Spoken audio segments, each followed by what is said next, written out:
Hey folks, welcome to episode 14 of the Canadian Wargamer podcast. I'm joined here as always with my chum James. James, how are you tonight? Oh, we're okay. Yeah, you had a tough week. It's month's end, Yeah, and it's only Wednesday, so only Wednesday. Yeah, as the meme says, the Captain Haddock Tintin meme goes, Captain, it's only Wednesday. yeah, Yeah, I and feel like it. yeah, Everybody drinks. are you drinking tea there, buddy? Because I saw you. No, No? no, I can't. No, it's. I can't do caffeine after dinner. Oh, I see. So it's just straight gin. Mm-hmm. It's a clear beverage. Yes, and notice the glass is like 3 inches deep. 3 inches of gin. Yeah. Well, James, I'm really, really happy tonight that you and I are joined by our guest, Shawn Taylor. Shawn, welcome to the Canadian Wargamer podcast. Thanks very much. We're so happy to have you all the way from Victoria, Woo. where it's much nicer. I'm guessing you guys are like hip deep in cherry blossoms and stuff like that. You are not wrong, Mike. Yeah. Ah, Ugh. okay. Would you We like had to hear, snow yesterday. would you like to hear about today's ice storm? That's that's okay. I have family in BC who torment me this time of year by sending me pictures of their gardens, and yeah, I'm like, whatever, just hit delete. Yeah, I can. I lived through the ice storm in Kingston in '99. I know what you're dealing with. You weren't one of the people who was locked in the mega during that, were you? Was that part of your AOR, or you were in Kingston? I was in Kingston. I was supposed to deploy with the division because they went down there, Yeah. but brother died out here in BC, and so they let me stay back so I could fly out. But of course, Kingston Airport was closed, so I couldn't even get out of there. Mm. Mm. Well, I'm sorry about your brother. That was just absolutely apocalyptic. Yeah, it Yeah. was crazy even to think about it now. So we are really, really happy, Shawn, to have you as I think the first Canadian war.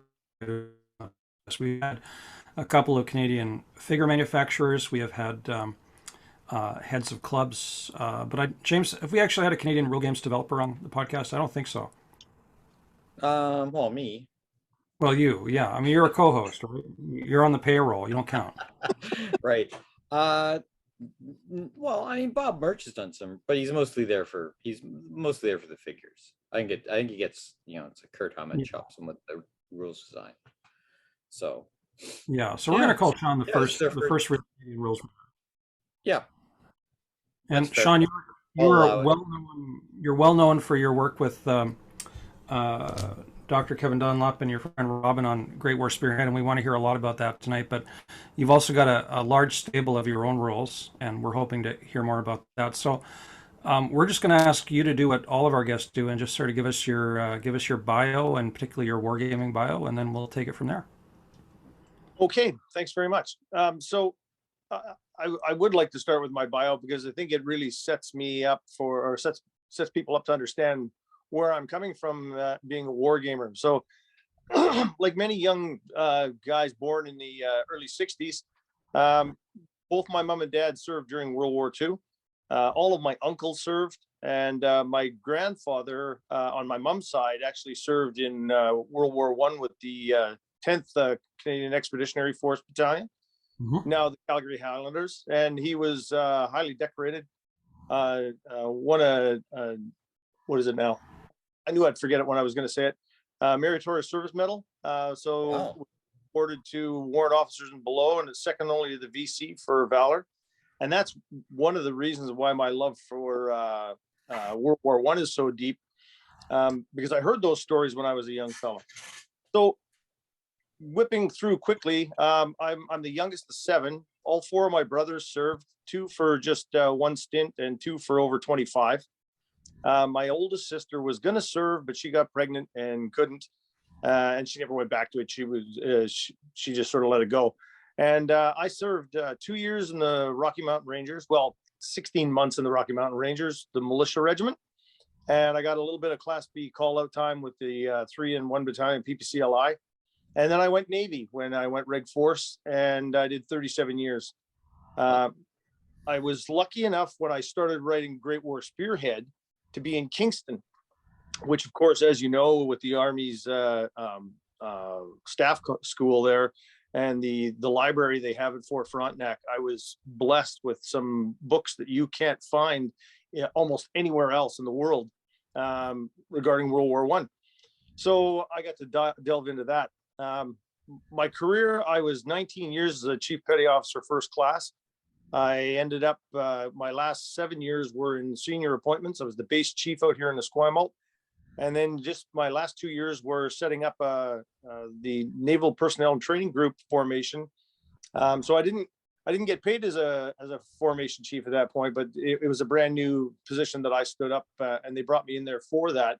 So I was one of the top 7 chiefs in the Navy when I got out, which was big feather in my cap, and pretty proud of that accomplishment. So that's my career up to date. I've got I'm married. I've got 2 boys. Both my boys game.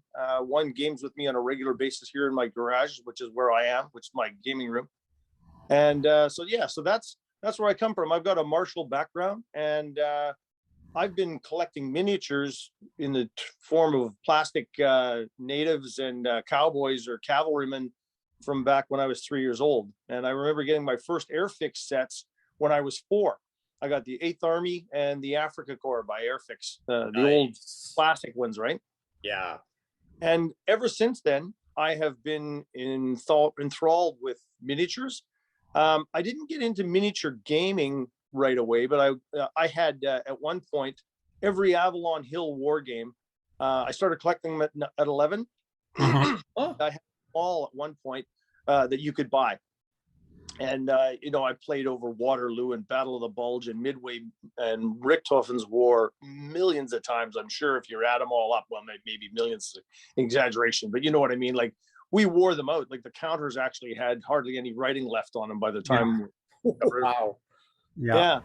Me too. And I slowly got into miniature gaming from playing Dungeons and Dragons, and ended up getting Gary Gygax's chainmail rules, the first set. I have a set. Okay. Yeah. You still got? Yeah. Really The little simple, silver very- cover. Yeah. And Yeah. then there was Charles Grant's rules, and can't remember his co-author all of a sudden, but Don Featherstone. Right. So I those, and that sort of got me into the whole genre of tabletop miniature games.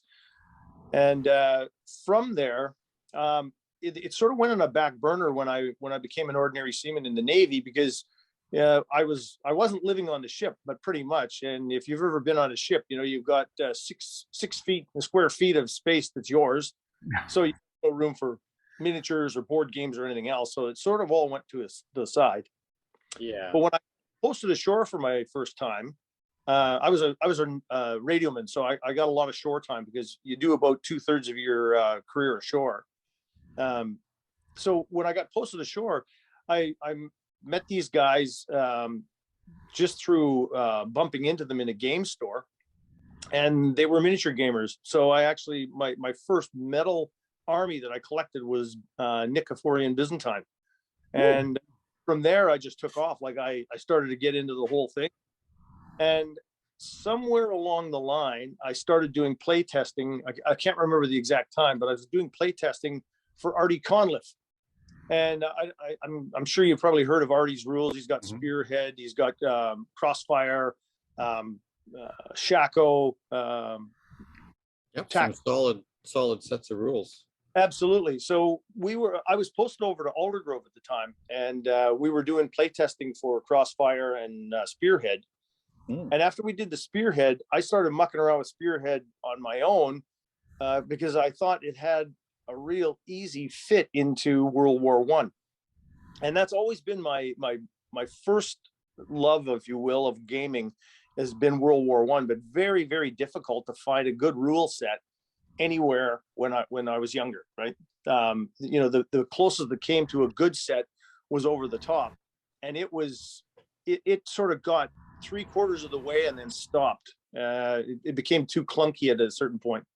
So I took Great War Spearhead, and I started working on it. And my friend, who is over in Vancouver, a guy named Chris Leach, who also writes rules, worked a lot with Artie, and is quite a big mover and shaker over in, he used to be a big mover and shaker in Trumpeters, but not so much anymore. He usually does it just in White Rock. But you know, Chris is just a phenomenal fellow, and he said to me, "Have you ever talked about Artie about doing a World War One set for Spearhead?" And I said, "Well, no, I don't feel like I have that kind of connection with him." So Chris did. Chris said, "You know, Shawn's sort of playing around with a World War One set." So the next thing I know, I'm on the phone with Artie, and he says, "Yeah, run with it. I think it should be a supplement to World War or to to Spearhead itself, but just run with it." So there I was on my own, had no clue of what I was actually doing to write a rule set from the get-go. But I had what I considered probably the best World War II set I'd ever played at that point. Because I really like Spearhead. It's an elegant system, right? It really allows the general to general the table instead of generaling the rules, if you know what I mean. Yeah.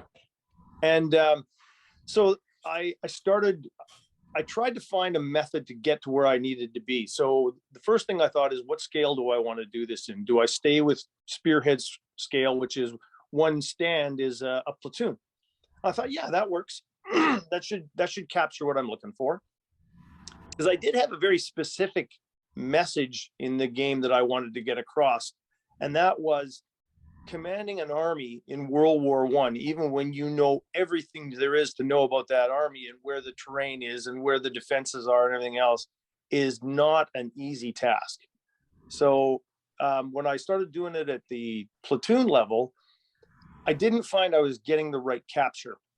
Something was missing for me in what I was looking for to feel the period. And for me, I'll talk about this a lot probably through this interview, and I talk about it a lot when people talk to me about my rules.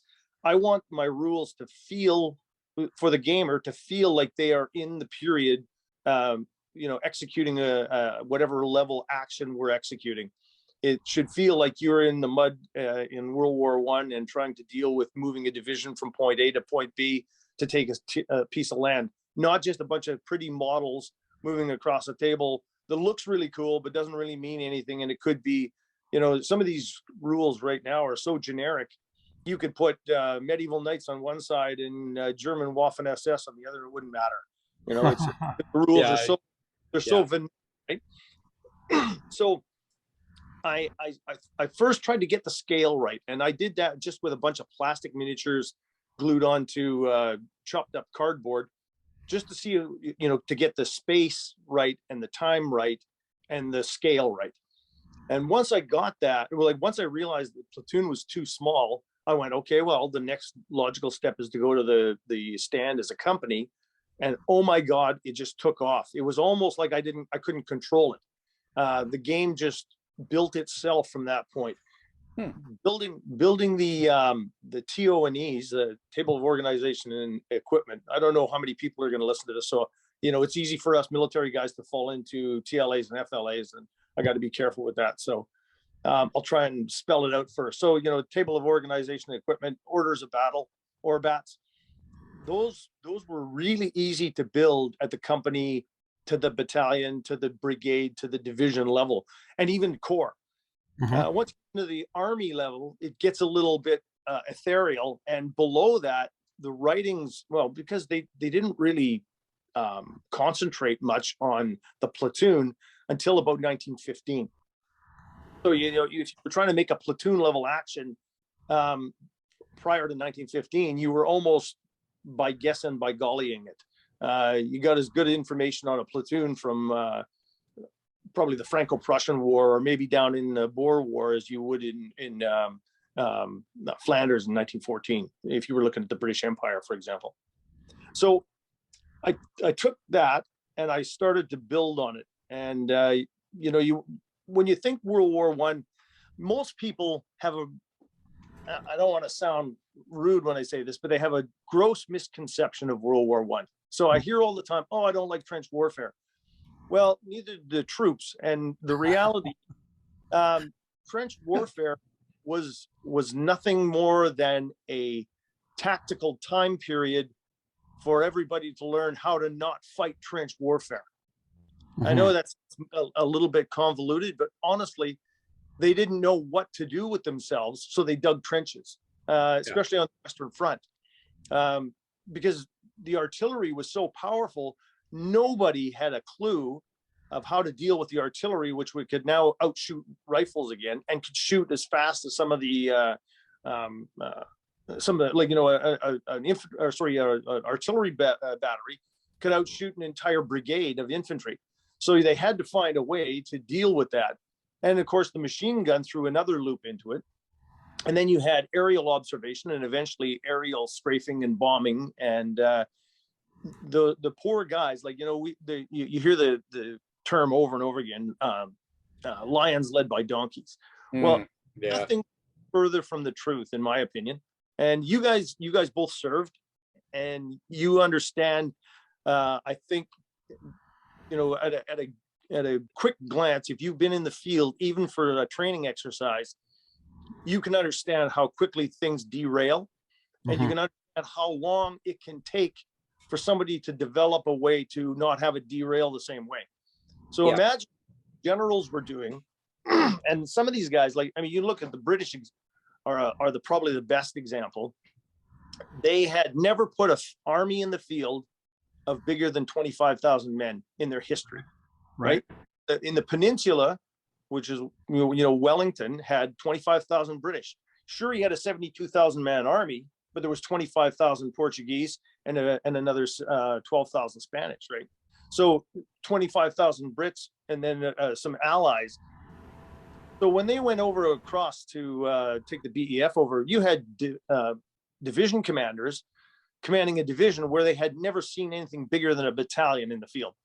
So that's just one piece of an entire puzzle that these guys had never, ever been exposed to. And then you look at the volume of fire that bolt action rifles brought to the table compared to even from the Franco-Prussian War, you know, the Chassepot and needle gun, the amount of, you know, just the sheer volume of fire from the rifles that they had, and the amount of men on the field, which is another thing that people don't understand about World War One. You look at Vimy.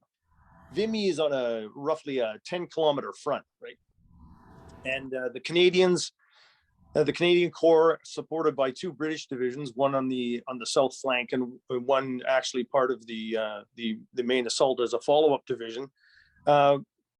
The assault units or the assaulting divisions are usually figured out to be about 100,000 men, supported by about another 50,000 engineers and artillery over a 10-kilometer front. If you want to compare that to D-Day, over a 52-mile front, you had about 150,000 guys or 110,000 guys land on the first day. So, you know, the sheer scope of personnel on the field and the devastation. Very dense. Hey? That's very dense. Oh, big time. Yeah. As a matter of fact, Robert Dunlop did a really interesting 3-map study where he takes Waterloo and what's the other one? Sedan from Franco-Prussian War, and he takes the maps and he superimposes them on the Mons battlefield, and you see just how, because they're all comparative in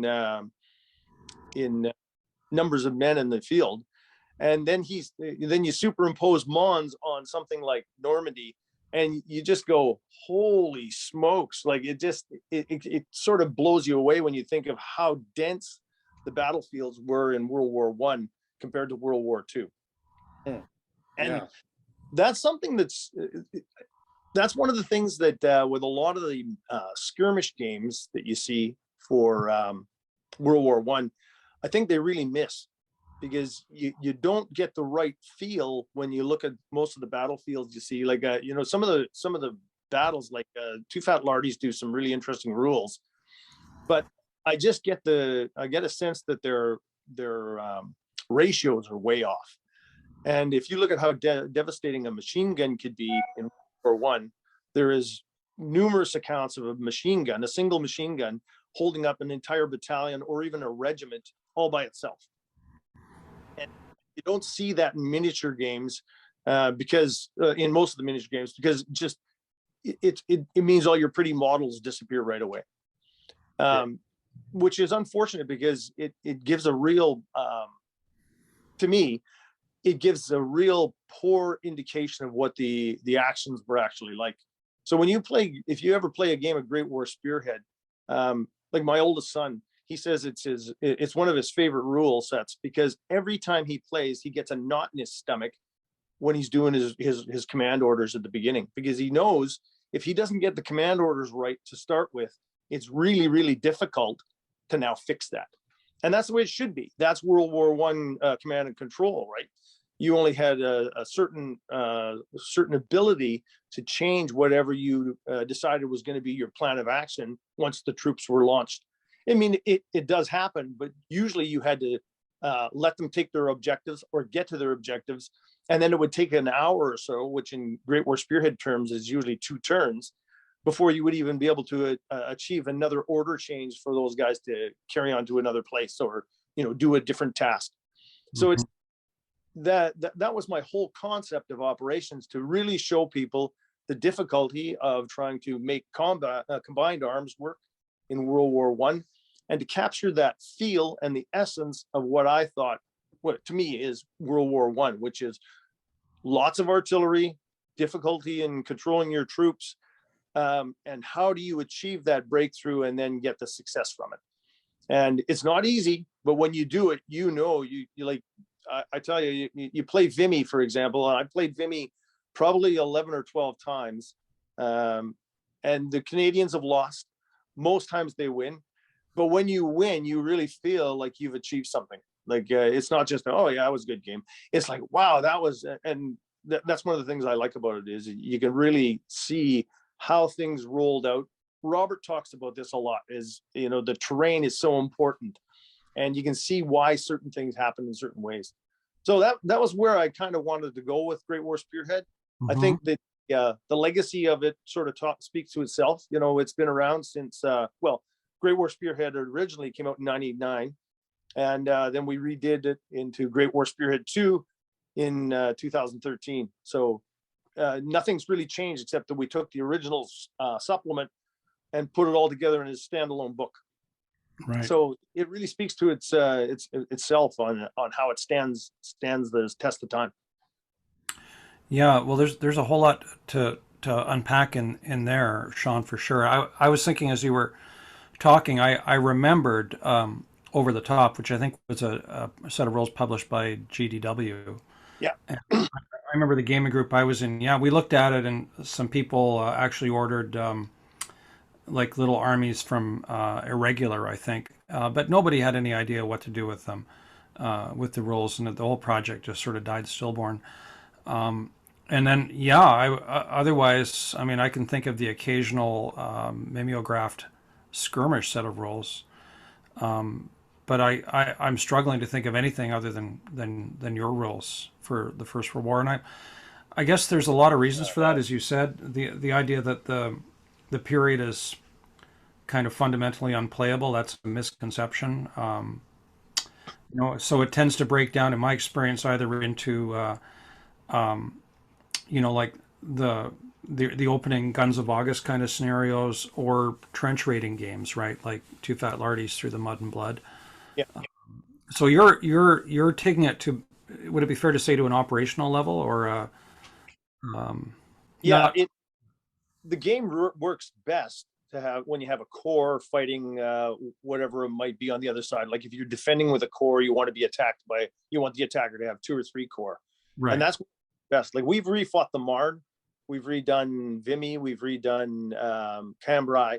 So it works and it's such an elegant system. Like Artie's command system within Spearhead, which I just adopted in Great War Spearhead, is just brilliant. Like it's simple, it's elegant, but it captures everything you want. And as long as people follow it, because some guys, you know, they'll do their command arrows and they'll draw them out, but then they want to fudge it because they know they pooched it, so they don't want to follow their command arrow. And you know, you got to trust the guys you're gaming with to be honest. But it doesn't happen very often that people do that. Most people stick to it. But yeah, it's got a lot of depth. Like you can take Great War Spearhead all the way back to the Russo-Japanese War. It works as far back as that. I wouldn't take it any farther back because the sheer differences in artillery use and machine guns. And we've taken it as far as the Polish Civil War, or the Polish War against the Russians. Right. Right. Could you break like a typical game down into the sort of discrete phases of the game? Like what is it that the rules require you to do in the command phase versus in the like how does it unfold from there once you plot your orders? Sure, really. Okay, so the first thing you either make up a scenario or you make up a battlefield that you're going to play on, or you use one of our books or a historical setting, right? And each side has their orders of battle. And if you're having multiple players, you can have a single CNC who gives command to everybody else to do what they need to do, but he has a sort of an overall plan. So what you do is you get a map. So once you understand your orders of battle, let's say you've got a British division that you're attacking with. So you'll have the division headquarters, and then you'll have 3 brigades. Each brigade is roughly well, early war it would be an equivalent of 16 companies of infantry, which would be in four different battalions. But you're not concerned about the battalion per se. It's just an organizational piece within the rules, but they don't have a separate function. So you'd have 16 infantry stands, 4 machine gun stands, each of would be the equivalent of at that time 2 machine guns. So you got an anti-infantry factor to two machine guns is a 4. For 4 machine guns, it's a 5, and for 6 machine guns, it's a 6. Real simple way to give you the anti-infantry factor for the machine guns. So each brigade has to be given an order, and that's what the command structure is all about for Great War Spearhead. So the division, you would have you would draw a map, or you would have a map printed, and then you draw let's say it's the 1st Canadian Division. So you would draw 1 Div HQ, you draw the little symbol and where you want it to move to. So you draw a command arrow. So you have, and you put an A for attack and the command arrow, and wherever the head of your arrow is, so the apex of that arrow, that's where your division headquarters is supposed to end up. That's where they're supposed to move to. You do exactly the same thing for your brigades. And the brigades, before you do that, they can have artillery attached to them, or you can leave the artillery off table, depending on the time period. So you would either attach, like you might attach a battery to each brigade, and they would be part of that brigade now. So you would have your 16 infantry stands, your command stand for the brigade, four machine gun stands, and then the artillery stand attached to it. So that gives you 22 stands to that brigade, which makes it, you got to know that for the morale checks later on if you start taking heavy casualties. So you draw command arrows for all these 3 elements, your 3 brigades, wherever you want them to go on that table. So let's say, for example, you're supposed to take a bridgehead, or sorry, a bridge, so you can develop a bridgehead later on in a fictitious battle or in a realistic battle, or a historic battle. You would draw your command arrows to wherever you need your brigades to go. And they again get an A order, which is attack, or you might want them to be in defend or reserve. So if you put a reserve, you put R, and they stay in the reserve position, then you would follow the reserve deployment rules later. So once that starts, your brigade commanders each have a zone of control or a zone of command, which is normally 16 inches for a brigade commander. And that means each of his elements within his brigade, those 21 stands we were talking about, the 16 infantry, the 4 machine gun, and the artillery battery, they all have to remain within 16 inches of that command figure, or like command stand. It represents the brigade headquarters. The division has the same thing. They have a command zone as well. And that means that each of the brigades have to remain within 24 inches. So the brigade commander has to be within 24 inches of the division commander to be able to get the effects of division support, whether it's off-table artillery or getting new orders or whatever the case may be. And so it's a real simplex system to take into account how difficult it was to maintain control of those hundreds and thousands of men over a distance that, each inch in Great War Spearhead is anywhere between 80 and 100 meters, depending on how you want to scale the battle. And that's really based more on who's making up the scenario than it is about the necessity of having it at 80 or the necessity of having it at 100 meters. Sometimes in smaller battles, you want to go to 80 meters so you have more room on the table, but it's really, it doesn't have a lot of effect on the gameplay itself. It's really more of an aesthetics piece for the person designing the layout. So that's about it for the command phase. So that's what happens. And then if you want to change an order for one of your brigades, if your division commander is moving, he can't change orders. So you don't want to move your division commander too often, which is historically accurate, right? They had a tough time maintaining any command and control if they were on the move.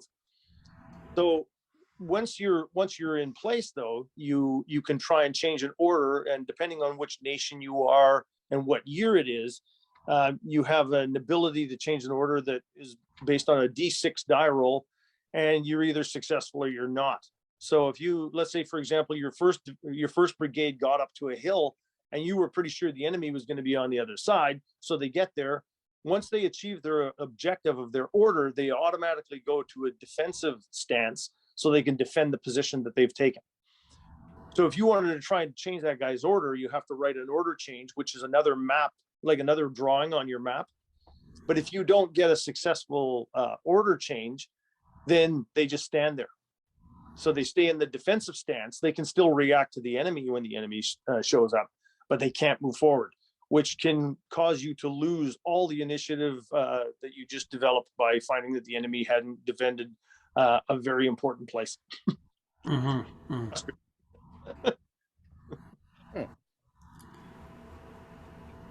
Okay. So the decision points, because I mean, what makes a good game is decision points that are meaningful for the player. Yeah, so like really your decision points as a division or corps commander is sort of, you want to move your headquarters forward so you can keep control of your brigades and support them. Yep. But yeah, and then I guess you're kind of weighing that against, well, I've got to stay still so I can issue new orders just in case. Yep. So there's a payoff to each side, right? Yeah. So if you look at Vimy, it is always a good one for Canadians to look at, right? So if you look at the division headquarters, first, second division headquarters didn't move during the entire battle. They stayed right where they were.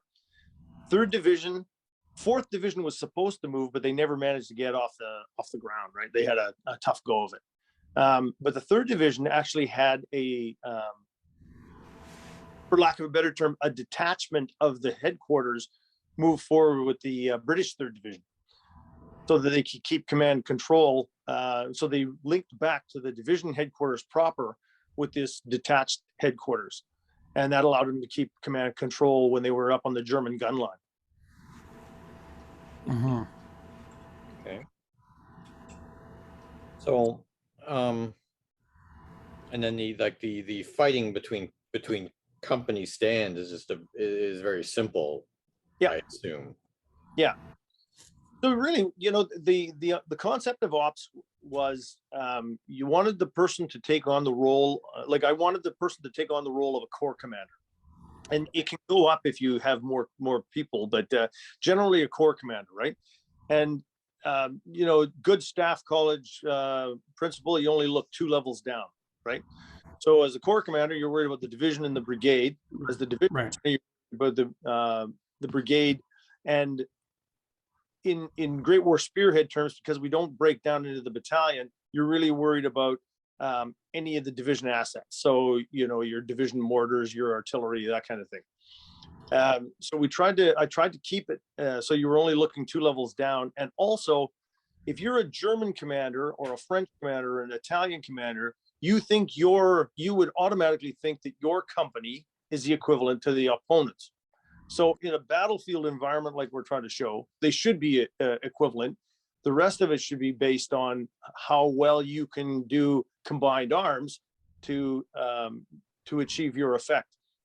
And some people would, yeah, but the German machine gun was so much better than the French machine gun, or blah, blah, blah, blah.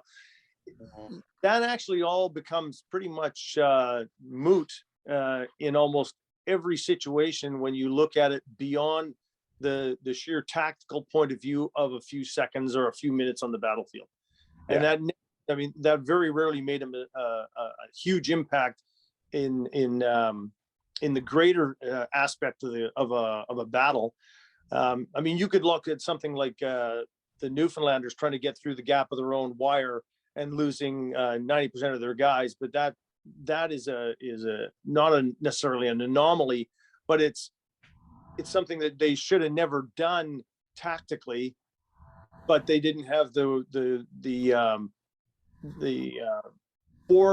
forethought to stop before they got annihilated. Yeah, yeah. And I think a lot of our cliches about First World War gaming come from the first day on the Somme, don't they? Absolutely, yeah. And it's really like it really is a misconception. Like if you look at, I mean, there's no doubt there was mass casualties. There was huge effect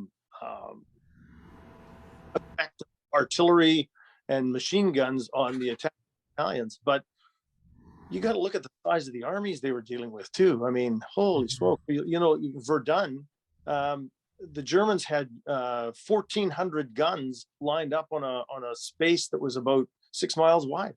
Mm-hmm. Like, how can you even fathom that? Yeah, it's unbelievable. Yeah, that's And that kind of leads me to a question, Sean, about how combat works in these rules. Because I've never played them, obviously, but I totally understand your concept of trying to put the player in the role of the corps commander. But it's a miniatures game, and how do you keep the miniatures game from bogging down where once your corps or your divisions come into contact, you're not like rolling dice as one stand is trying to kill another stand, because I could see the whole game bogging down at that point, right? Well, the beauty behind Artie's rules is he keeps the combat simplex enough that it flows. So really, what happens is all D6 rolls, right? And certain things are taken into account, like did the opponent move? If they move, then they might be exposed to a greater risk of fire, which is very true in World War I, because they didn't do. By the end, they were using fire and movement more along the lines of what you would see in the early war of World War II. But in the earlier days, they were not yet to that point. They would do group movements, so like an entire platoon would spring forward as the others fired. But they did do fire and movement. It just wasn't as I don't know, complex or as refined, I guess, as you would see it near the end. So anyway, for the rules, if you roll a 6, it's usually like if there's no modifiers, a 6 will cause a KIA, so that will remove a stand. If you get a 4 or a 5, it's considered disordered. So that means you've done enough fire, put enough fire on that target that they have basically decided, oh yeah, I'm staying down because I don't want to take any more fire. If you get 2 disorders in a turn, that's considered a KIA. Mm-hmm. So it's a really elegant, simple system from that regard. And then the way you look at the combat tables is all infantry have a defense factor of 5, and that can go up to based on like if you have level 1 entrenchment or level 2 entrenchment, that gives you a 1 or a 2 bonus to your defense factor. So you could have an infantry stand in a well dug in trench would be a defense factor 5. And if you're firing at them with your regular infantry, which is most infantry are an attack anti-infantry of 5, so it usually goes. It usually adds up if you're in open combat. But if you're a 5 firing at the guy in the trench, it means you can only do a disorder to him by rolling a 6, which means you have to get pretty good rolls to get him out of that trench. And that's where the whole concept of getting combined arms comes in. Because now you can stonk them with mortar, or you can hit them with your artillery fire, and then go in with your infantry into an assault type situation. And yeah, so that's in general how it works. You usually see that like it's very seldom that you'll see 3 or 4 divisions all hitting the opponent at the same time. what you normally get is a brigade will go in, or a regiment will go in ahead of others, and it sort of is almost like the waves coming in on a beach, right? Just like you would see in an actual battle. So Mhm. you know, nobody advances in a huge line, although it sometimes looks like it is. They're going forward, but you know, enemy contact always. The movement rate is randomized. No, the movement rate for infantry is 8 inches a turn, but if you only move 4, you can still shoot. So if you move 8, you can't shoot. And then there's a whole matrix of who gets to shoot first. So the first thing is always indirect artillery. Then it's stationary guns, stationary machine guns, stationary infantry, and then it's moving infantry, et cetera, all down the line. So, and you, when you fire by that chart that I just mentioned, if the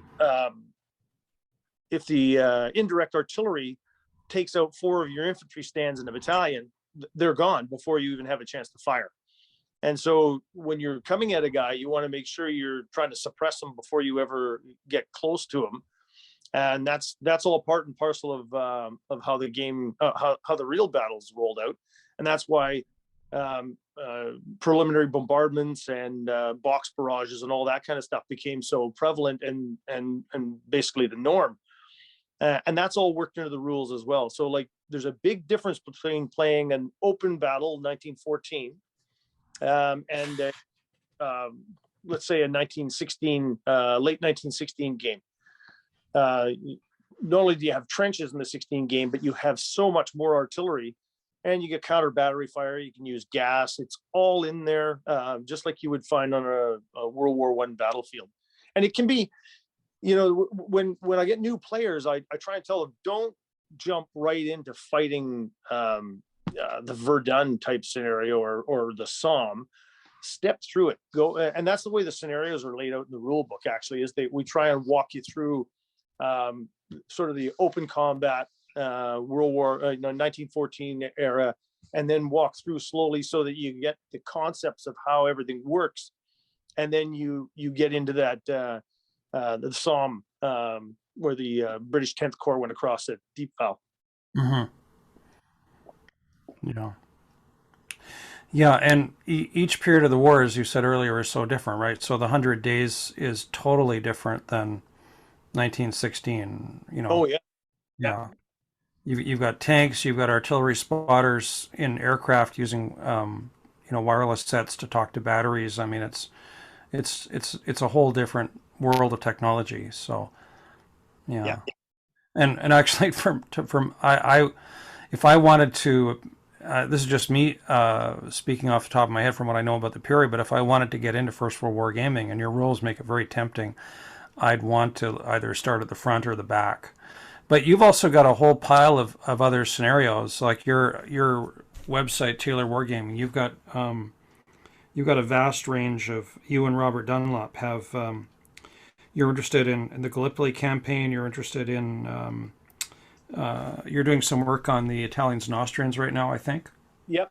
Days of May is my Italian scenario book for World War I, and it'll take us back to the Italo-Turkish War, Right. 1912, and all the way up to 1918, Vittorio Veneto. Yeah. Yeah. And then you also got a book for Mesopotamia, I think, don't you? Yes. Yeah. The first roughly, I guess, 18 months in Mesopotamia, and we'll do the second half eventually, but we wanted to get to a couple other things, like Robert's working on Where the Red Poppies Dance, which is the Somme battlefields from 1914 all the way through. Mm-hmm. So it's not just the Somme, it's everything that happened in the Somme Valley. Right. So it's going to be an interesting amalgamation of battles. I was actually playing one of the, I can't even remember what it is now. It was the first time the Canadian division actually, or the Canadian Corps, they were used for the first time in the Somme in November. Why can't I remember the name of the town? Geez. Anyway, they actually did really well. considering the last two actions they had been in, they did not fare as well as they had hoped. In fact, the second division's morale was quite low when they went into the Somme from the shellacking they took in the previous battle. Right, right.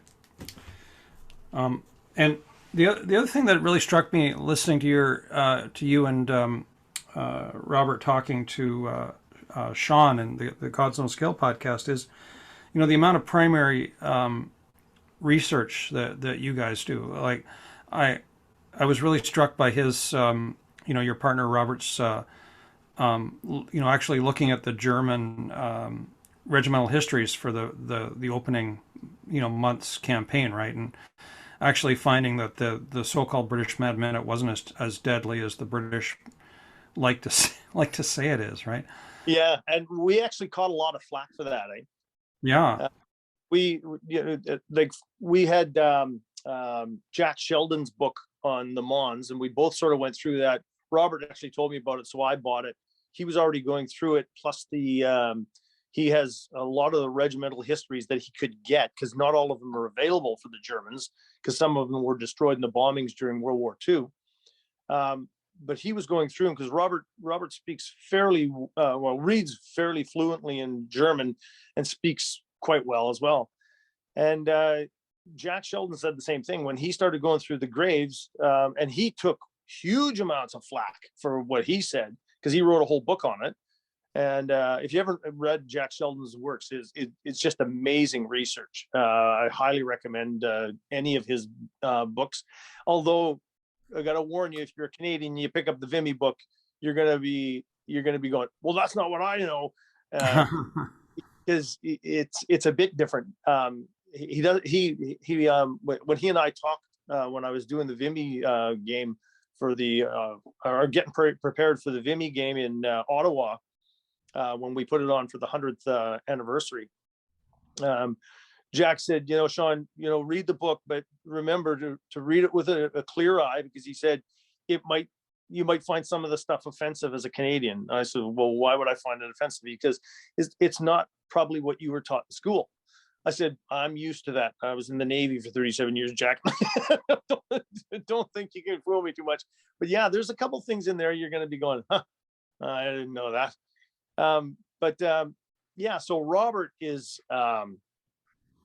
he is an absolute gem of a human being, but he is also an absolute monster for detail. Like, he does not want us to miss anything when we do our maps and orders of battle. And he wants to understand why to every component that he can possibly dig into, because that why,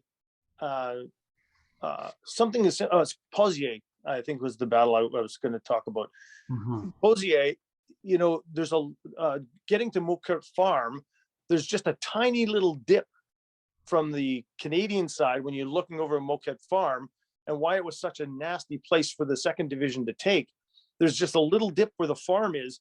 You look on a topographical map, and you see the contour line, and you think, well, that's no big deal. But apparently that little dip of 2 to 3 meters was enough to submerge all the German bunkers that they had built into the basement of the farmhouses. And so, you can't see that when you look at a topographical map, and you don't understand until you actually start to look at the gross detail. And that's what Robert does. He goes right into, okay, so why couldn't the artillery hit this specific bunker? And then he finds out. So then we have to find a way to replicate that for the battle, so that it's not so easy to take Mokert Farm, or it's the mouse trap or whatever, right? And I think that's what really brings an element to the game that makes it, I don't want to call it more believable, because I mean, it's still a game, and it's still, it's still a simulation of history, but it really makes you feel like you're in the period, because now you're talking about the detail of a bunker that should be submerged behind a wall. So do you give it an extra defense factor, or do you make it impervious, unobserved or unhittable by indirect fire, things like that? So we work that into the game of however we need to. Yeah. And I think that's what's so important about these First World War battles is modeling the topography on the tabletop. Now your rules do it in such a large scale that you don't have to worry about, like, an individual hill. But your example of Mouquet Farm is a great one. I listened to Paul Reed's podcast, The Old Front Line, and he's always talking about how the landscape, understanding the landscape is so crucial to understanding the battles, right? Um, so I imagine that's something that your scenario maps would put a lot of effort into, is helping the player kind of model the topography in a realistic way. I hate these, the easy takes, or somebody says, oh, well, that general was stupid Yeah. because he didn't do this obvious thing that I can see from a map. It's like, well, no, like, like, yeah, there have been some incompetent generals, but like they got there for reasons. Like they weren't. Yeah, some of them may have been out of their depth, promoted above their level. But yeah, people just like so not understanding, friction, how hard it is to get people moving, how Yeah. hard it is to, it's like, okay, well, I want to attack there. And, and everybody's saying, all the armchair generals are, oh, why aren't they attacking? It's like, well, because the truck with the gas didn't show up. Mhm. These guys settled down and they started making their coffee, and then it's 2 hours to get them up and moving again. Yeah. Friction. That's exactly it, right? Yeah. Yeah. Yeah. And it's funny you say that people calling the general stupid. I think that there's far less understanding of what a general had to go through in World War One than there is of what generals had to do in World War Two. And then you can even pick armies in World War One, like the Austrians. The Austrians are a favorite of mine because they get so badly maligned by everyone. Like everybody thinks the Austrians were just useless, and really, when you look at the Austrian soldier, I mean, just take a look one day at the Strafe expedition pictures, or the Tyrol campaign. Take a look at the terrain those guys had to climb up in the middle of being fired upon by the enemy, and then engage the enemy in a fight on the top of a 6,000-foot mountain after they had just finished climbing it. And you sort of get a bit of a different perspective of, were they bad soldiers, or did they just have a government that didn't understand what a modern army needed to do to have for weapons? And that, they were still using brass cannons, for heaven's sakes. Yeah, and the brass cannon can't fire as fast or as long, or it's just ridiculous. Yeah, and the generals were figuring this all out too. I mean, in 1914, they had basically the same command setup that Napoleon had. Yeah, pretty much. You could see what you could see from the back of a horse, and orders got transmitted as fast as your staff galloper could move, and that's it. And then you went, you're a British general, and you went to Africa, and you might have fought a campaign against some angry natives with spears. Yeah. Or you commanded a brigade. You might have commanded an entire brigade in the Northwest frontier and been sniped at by some Afghans. Mm-hmm. And now, oh, look, you've got 100,000 men spread out over miles, and you don't know where most of them are. Yeah. And you're supposed to command that. Yeah. Mm-hmm. Yeah. And then the sheer scope of change in technology, from aircraft dropping messages down to the guys on the ground to tell them where they spotted the enemy, to balloons with Morse code wires dangling down to the ground so they could transmit on the wires down to the ground station.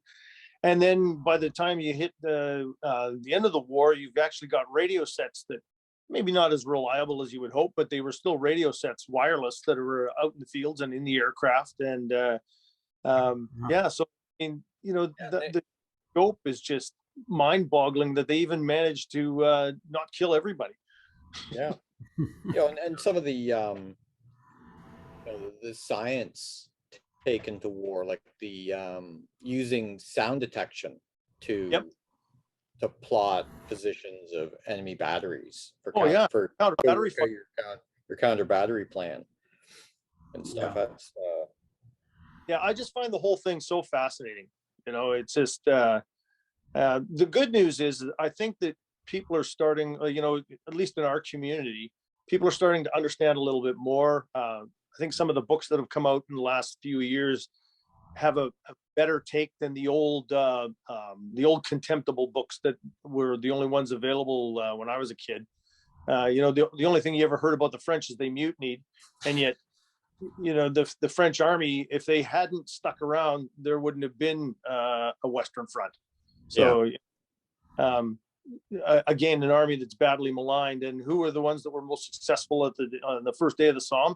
The French and the British that were aligned beside them. So, Yeah. you know, there's all kinds of things that we have been poorly led, if you will, down the education path on. But I think it's getting better. Yeah, a lot of the British wargamers that I follow on social media, like Alex Southern, who calls himself Storm of Steel, get absolutely irate. If you want to poke the bear, ask them what they think about the Blackadder 4, right? And how that's just created this whole, well, like General Melchett, right, the general in the chateau, who's an imbecile, like, you know, that as James says, that's the stereotype we have of these guys, right? Yeah. So it's really fascinating that you're actually challenging us to be one of those divisional or corps commanders and saying, okay, buddy, you figure it out, you know, do better. Yeah. And Yeah. you know, the really interesting thing about it is even in the really difficult situations, you can still be successful if you know what you're doing, and you can get all those key elements, you know, the artillery, machine guns, and the infantry, all working in conjunction and hitting that sweet spot that is combined arms. You can win. Yeah. You know, that's the whole point.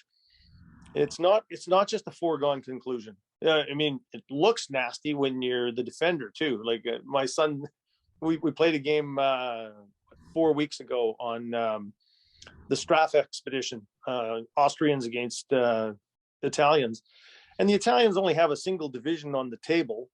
Well, it's not even a full division; it's 3 regiments. Their 4th regiment and the Bersaglieri are both off table until turn 4. And the Austrians have 3 corps that are coming at them. oh, You look at it and you go, oh my God, this is just going to be a massacre. But then the Austrians have to go over such gross terrain to get to the Italian positions. And then the Italians start opening fire. And you see the Austrians start to whittle down and whittle down and whittle down. And then all of a sudden the Italian reserve comes on.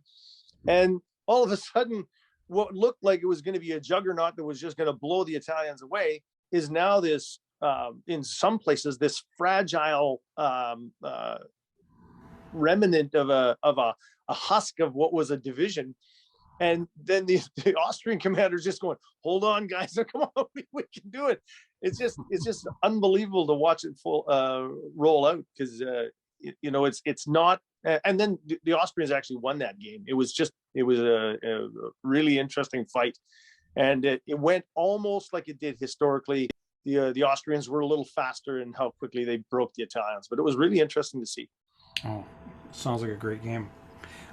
In the time remaining, I just wanted to ask, what did I want? Well, yeah, so I had we've sort of touched a little bit about Vimy Ridge, and we've talked about a little bit about the Canadian experience from World War One. So that kind of leads me to one of the questions that I like to kick around with our guests is the idea of being a Canadian wargamer, right? So one of the questions that I think James and I have talked about on an ongoing basis with our guests is, are you just a Canadian who happens to be interested in war games, or is there something about the Canadian experience of war and history that you are attracted to in your gaming, you know, writing rules and as a player? And I'm thinking of here's a cat. Yeah. So I'm thinking of that, you know, in terms of the Canadian experience of the First World War. Like how important is that to you? Well, okay, so I think I have to answer that in sort of a twofold way. First of all, I am a I am very proud of the military heritage that I am now a part of as a veteran. Um, anybody who can't look at our military past and not have a bit of lump in their throat about what we've been able to accomplish, I think is probably made of stone. Um, so I'm a proud Canadian wargamer. I really like Canadian content. I buy Canadian stuff as much as I can. I do War of 1812. I do, Vimy Ridge when we were at the War Memorial or the War Museum in Ottawa for the 100th commemoration. That was a huge thing for me that I'll never forget. Um, and so yeah, for me, Canadian is important. I've got Alex's full battle rattle, all the stuff, including his Lav 25, and I use those guys in different scenarios, including my inept game to take out aliens. And yeah, so from that perspective, I am absolutely bought and sold Canadian content. But at the same time, I like gaming, miniature gaming in general. Like, I play everything from Middle Earth to near future. So, I don't consider myself bipolar because of that. I think it's just I would have to say probably Canadian content first, and then everything else sort of tails in naturally. Mm. And would you say that there are some, maybe comfortable myths about the Canadian performance in the Great War that your rules might challenge? Like, for example, the idea that by the 100 Days, the Canadians were the shock troops and the British Army was basically, shell shocked. Yeah. So, the reality to that is the Canadians and the Australians, the Anzac Corps, I should say, they both had a different ability to maintain continuity within themselves. So, as well as I do, the more familiar you are with the guy in your trench, the easier it is to fight with him, like against the enemy. So the British, they were not as the Canadians like to think that or we were taught that we were the shock troops and there was nobody else. Well, first of all, there was the Australians right beside us that were also shock troops. But if you look at the British divisions that were in the 100 Days, they outnumbered us 4-1 in the same campaign and didn't do any worse than we did. It's just a matter that the Canadian Corps and the Australian, the Anzac Corps, were more single entity elements. So it was easier for them to have command control over a space with bigger, quite frankly, there were bigger brigades too, right? Because we kept the 4 battalions when the British went to the triangular division, and the Australians were the same. So, that's something that most people don't even realize, that a Canadian brigade was roughly a quarter larger than the British, which makes a big difference when you're talking about the type of combat we're talking about. So, yeah, the other thing is that the Canadians were not the shock troops of the Empire at the very beginning. In fact, the Canadians held their own only with 1 brigade at Ypres. The other 2 brigades sort of broke and ran, and for good reason. I mean, the guys right beside them, the French Terrys, ran, and they didn't know what the hell was going on with the gas, so they buggered off. And the 1 brigade sort of held their ground, everybody else regrouped, and that's what you would hope would happen with any veteran organization. The Canadians managed it, but the next couple actions they were in, they didn't do well at all. They had poor understanding of battlefield. They had poor understanding of how to coordinate their artillery, and they looked as amateur as they should, being amateur soldiers. By the time they got to the Somme in November 16, they were starting to get a sense of themselves. They really got that baptism of fire down in the Somme as far as the Canadian Corps goes, and from there they grew into what you see at Vimy, and often forgotten what they did at Passchendaele, except everybody likes to talk about the mud, because everybody, you slip off the duck board and you sunk in the mud, which is only true for about a 250 meter square area, but everybody wants to remember that. And well, it's a bit bigger than that, but that's one of those stereotypical attitudes you have of the mud and Passchendaele. And actually, that was only just a certain portion of the battlefield, bad though it was. So yeah, the Canadians really did marshal into that shock troop thing. And the Germans had a lot of respect for them because the Germans knew that the Canadians were tenacious, but so were a number of British divisions that did very well throughout the war. And the Anzac were the same. Another maligned group was the Portuguese. The Portuguese got badly spanked in Operation Michael, and because they got caught with their pants down because they were just moving into the line. And everybody thinks the Portuguese were lousy soldiers, but if you follow them through the 100 days, they did very well.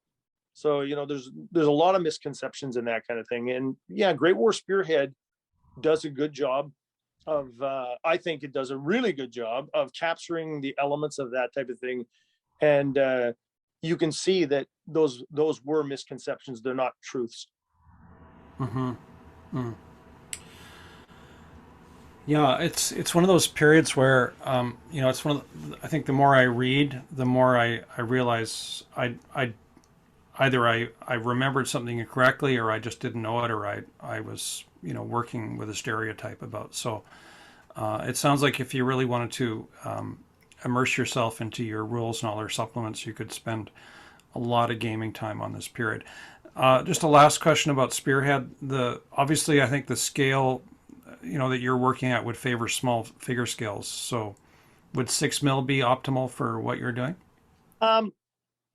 So I gotta say that, like, I started out playing Great War Spearhead with 15 mil figs, and I just sold all my 15 mil stuff off to a guy over in England, Richard Phillips. Not because I didn't like it, but because I'm trying to downsize a little bit my own gaming space, because I've increased other genres. So I'm trying to go over to all 6 mil in World War One. I've worked quite closely with Peter Barry from Bacchus 6 mil, and you can buy all the Great War Spearhead packs through him at Division and some Corps. Oh goodness! Yeah, so it's nice that everything is based off my my orders of battle that I've given him. So not tempting at all. Hey, not tempting at all. James, we've got no excuse now, really. Yeah, and if you know Bacchus miniatures, they are just fantastic. They are.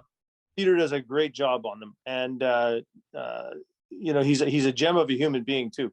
I want to get over to Joy of Six next year. That's the one that he hosts in Suffield, Sheffield. Yeah, Sheffield. I really want to get over there next year. And it's a different place. I was stationed there. Oh yeah. Robert and I were supposed to go there together the year that COVID buggered everything up. So I want to get over there again. It's just a matter of reorganizing it. Yeah. So that's on my bucket list too. Maybe I'll run into you there. To a new gamer, I would recommend either 10 or 6 mil, because there's there's a lot of good 10 mil stuff out there. Yeah. Bracken makes a fantastic range, and there's a couple others that sort of are a good addition to it, like Magister Militum, things like that. But 6 mil is my go-to. It just, the scope that you see when you see a couple divisions moving across the field in 15 or in 6 millimeter compared to 15 mil, it's just magic. It really is. Yeah, I think as a Napoleonics guy, I would totally agree with you there. And I did find one of the photos of your game at the War Museum that you and Robert put on, and it was breathtaking. Particularly, you had all those really cool kind of Litco. I think they were Litco explosion counters. They are, yeah. Yeah, and if you're going to play the game, they do a really good job of showing your barrage line, and also where your artillery's firing. It's just it looks the part, really does. Yeah. Well, you're really challenging me to think that I've given the Great War less attention as a gamer than I should have. But your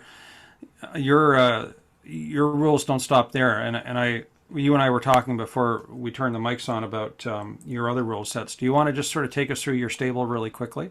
Yeah, I'd love to. So just to finish off the Great War Spearhead, I've got 6 scenario books out now that Robert and I have done, and we've Right. got a bunch more. I think we've got last count 24 sitting in the background, still waiting to be done. So we want to cover every aspect of World War One, from 1914 to 1918, and we're going to do some of the outside eras too. We'll probably cover the Balkan Wars 1 and 2. We might not do Russo-Japanese, but we'll have to see. So right now I've got Marching to War, which is West Front, opening stages, first month of the war. The Battle of the Marne, which is just the Battle of Marne because it was so huge. It's an amazing battle. If you've never read into it, it's incredible. Then we've got All Fine Men, which is the Germans and Russians on the East Front. Summer Harvest, which is Austria and Russia and Serbia. And again, these are all first month of the war books. Then we go to Mesopotamia. For some reason, the name just left me. An Unfortunate Affair. No, not an unfortunate. Anyway, and then the Gallipoli book. So those are the 6 scenario books. For standalone rules, I've done a set of rules called INEPT, which is International Extraterrestrial Paranormal Tactical Teams. And if you've ever seen if you've ever seen the game XCOM, the old computer game, that was part of the genesis of me doing these rules. And they're just meant to be fun. They're fun, fast, furious. The idea is you have a small elite team of special agents, usually 6 to 8 guys. You can go up to as many as 16 or 24, actually, if you have all your guys maxed out. You can do it in sort of a campaign style, and it's against aliens or paranormal. Like if you wanted to have some kind of nasty demon, you could do that. And the inept guys can go in there and take it out. So it's a lot of fun. We've done my son and a couple of his friends say it's their favorite zombie game. So we did a massive zombie game here in a local store a few years ago where we had 16 players, each either commanding inept units or police forces. And the game run by me and 2 helpers was the equivalent of, at one time, 450 zombies on the table. But if you looked at it, how we went through them, there was about 800 on the table. It just kept getting so it was a lot of fun. And then I've also got SOE, so that's Special Operations Executive, Churchill Secret Army. And SOE is designed to be a very small scale skirmish game where you command a single SOE agent. You can take more. Like if you were playing 2 people, you could have a team of SOE agents against the security forces. You can play anywhere in the world, and you've got a variety of different missions that they would perform, like espionage. So you got to actually look and see what the Germans are doing, or the Japanese are doing, or whoever the opponent is doing in a certain spot, to see if it's a new type of weapon system or whatever. Or you could be kidnapping, a rescue. So you've got downed British pilots that you're trying to get out of a town safely. Or it could be assassinations, or it could be actual raids where you're sending SOE agents in to take out a radar station or whatever the case may be. Oh, is that a Lysander? Yeah, you're thinking I should get this on the table now. So big time, absolutely, yeah. It's in black, so appropriate. There you go. You're halfway there.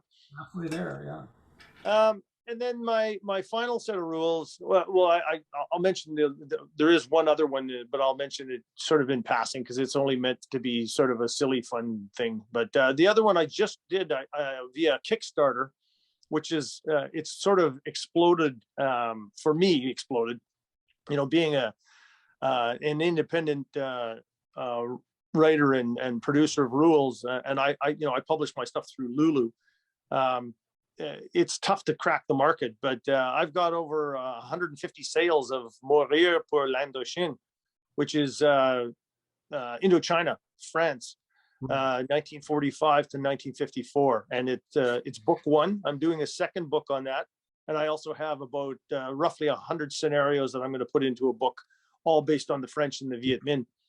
So Sean, the first, sorry, I was going to ask you about that. So your Kickstarter campaign for your IndoChina project, was that successful? oh yeah, absolutely, it was success. I met my goal within what was it, 3.5 hours. Oh, Wow, cool. good Yeah. job. Yeah. So I ended up with 76 backers, which was about, like, I'm trying to be brutally honest here. 76 backers was about 4 times what I thought I was going to get. Hmm.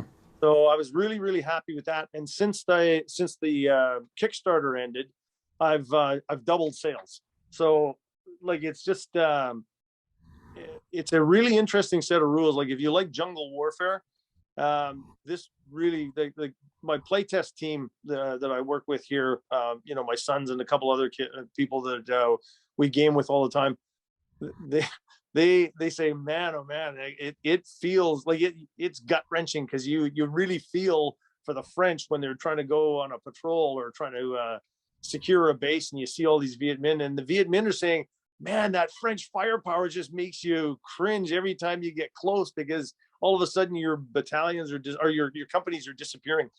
Hmm. So it's a really interesting set of rules. I spent about 9 years developing it, reading every book I could find, and delving right into the lowest level. So the first book actually covers two skirmish levels.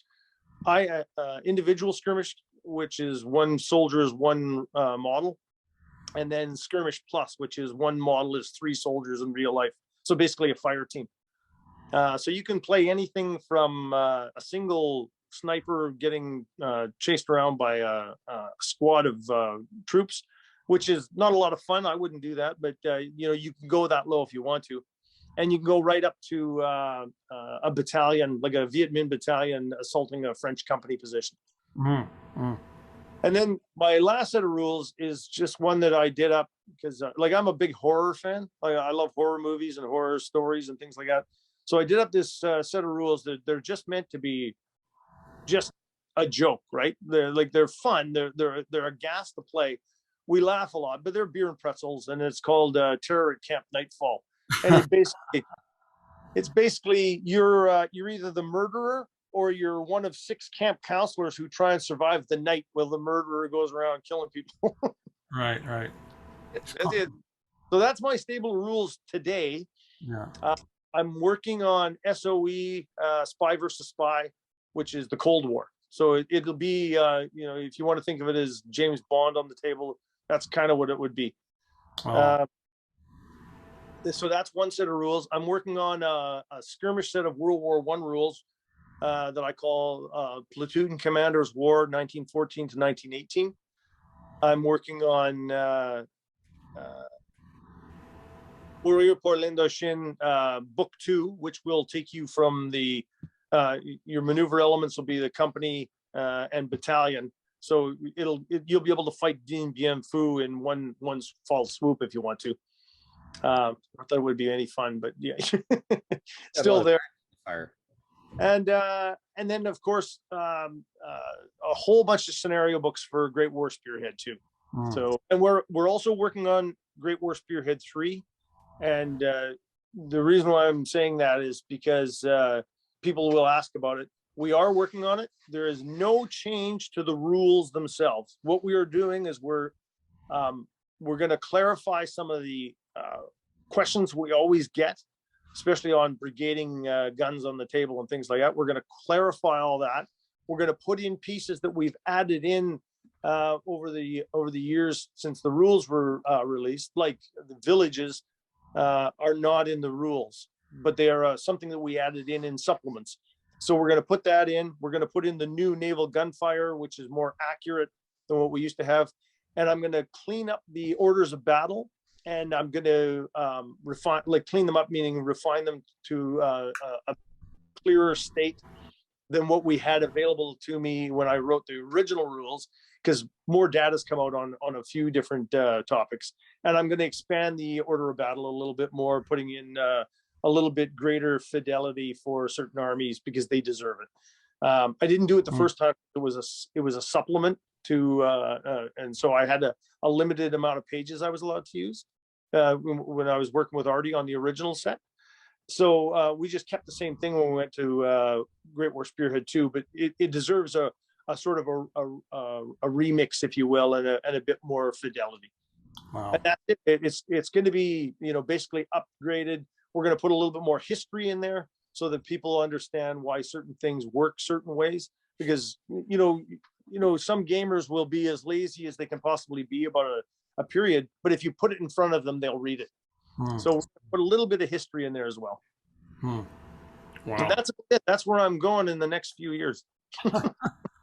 That's that's just an amazing body of work, Shawn. And I know some of it is you've done with collaborators like Robert, but it's just very impressive. So just wrapping this up, because this has been a lovely, wide-ranging conversation, and it's gone on for a while. Very quickly, when you want a game, you're lucky enough to have sons that game with you, but can you tell us very quickly what the gaming scene is like in Victoria, or do you go across to the Lower Mainland, or? We've got a fairly significant number of gamers here compared, when you look at the size of Victoria, we've actually got a fairly strong gaming community. A lot of the guys locally here where I live, which is in Colwood, which is in the Western communities, most of them, I would say probably 90% are Warhammer 40K players, but there's a good number of historic players as well, or sort of all genres, I should say. And they've got a good club over at UVic. It's a bit farther than I want to drive once a week because I'm kind of lazy that way. But they've got a good bunch of guys over there, and I go over every once in a while, probably 2 or 3 times a year, and game with them at UVic. And then there's another group that's downtown. We used to have a convention here once a year, but unfortunately they moved to the Victoria Convention Center and ran into financial problem, and so they sort of went belly up. But we're kind of hoping that it resurrects itself in the next couple of years. Not my partship to do that kind of stuff, but there's enough enthusiasm from some of the newer gamers that I think they'll probably resurrect it. Because right now the only real convention we have is Trumpeters when they run their show in March. And then if you wanted to, Trumpeters has a quite large base of gamers. And I was mentioning my friend Chris Leach. He has a good sized group over in White Rock as well. Yeah, I was going to ask you, is Thomas Moore part of that group? Do you know Thomas? Yeah, I know Thomas quite well. Yeah, Thomas is part of the group. Yeah. Yeah. Lovely guy. Yeah, I follow him on Twitter, and it'd be nice to have him on the show, talk about that group. So that would be yeah. Well, Chris, if you can get Chris on, you can find him on Facebook as well. But I can always send you contact for you. That would be. He's got some really interesting rules, and he and the guys in White Rock usually put on incredible games, like display games down at Enfilade usually outside of Seattle, right? And by the Northwest Gaming Group out of the States there, and they often come away with the top prize. And Chris is just an incredible fellow. He's been he was a big Peter Gilder fan, and actually went to the Holiday Wargaming Center when Peter was still alive. Oh goodness. Yeah. So really interesting guy, megalomaniac galore, though. Holy smokes!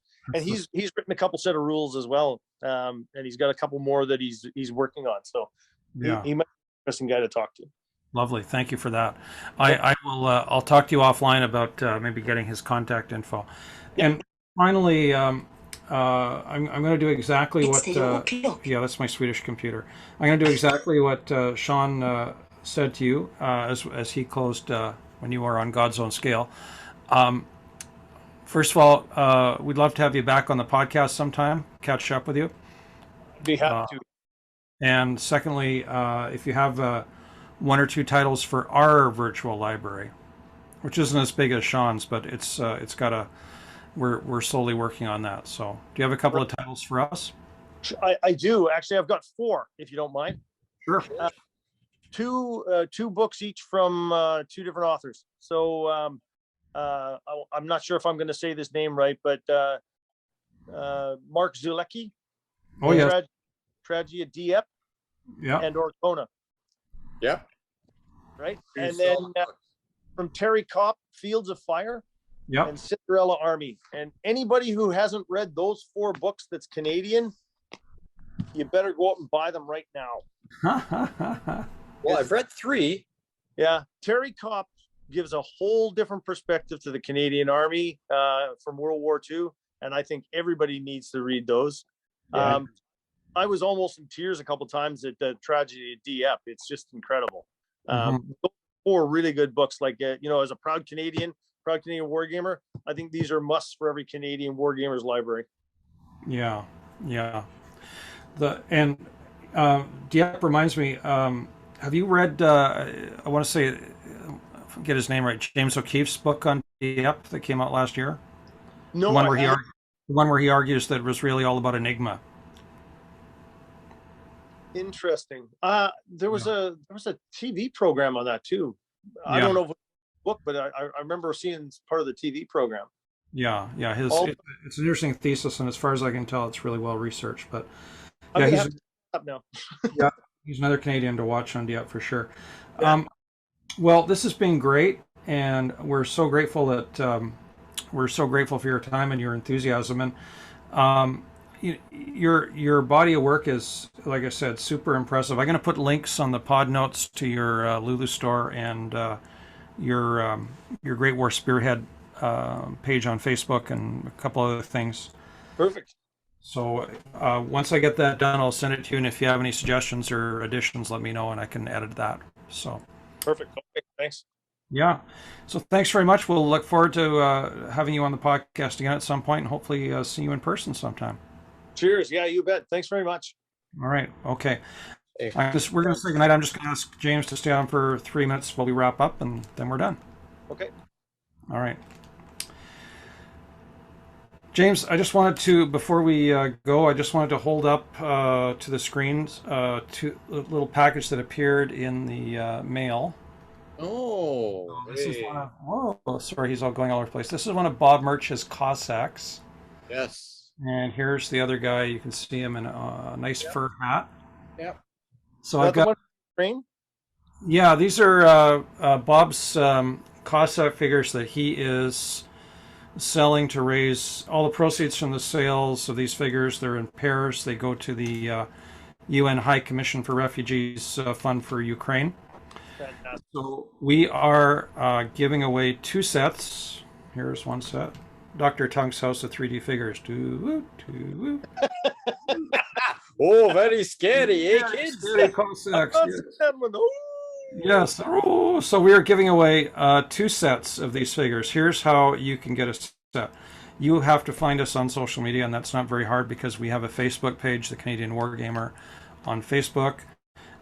You can find us on Twitter. You can find us on Podbean.